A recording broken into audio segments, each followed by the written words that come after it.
How to see all logged in device on Facebook.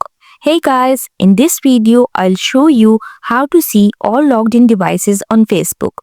If you suspect somebody else might be logged into your account, or you went to somebody else's house and signed into your account on their device, you can always check and make sure you sign them out.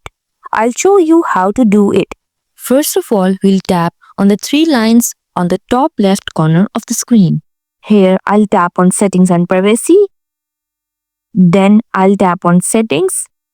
Now, here I'll tap on See More Account Center.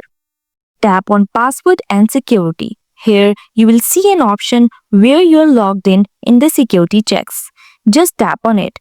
Tap on the Facebook option, and these are the devices you're logged in. At the very bottom, you can select devices to log out. From here, you can choose any device you want, tap Log Out, and that device will no longer be able to access your Facebook account. I hope this helps. If you have any question, leave them in comments down below, and I'll catch you on the next one. Don't forget to like and subscribe the channel.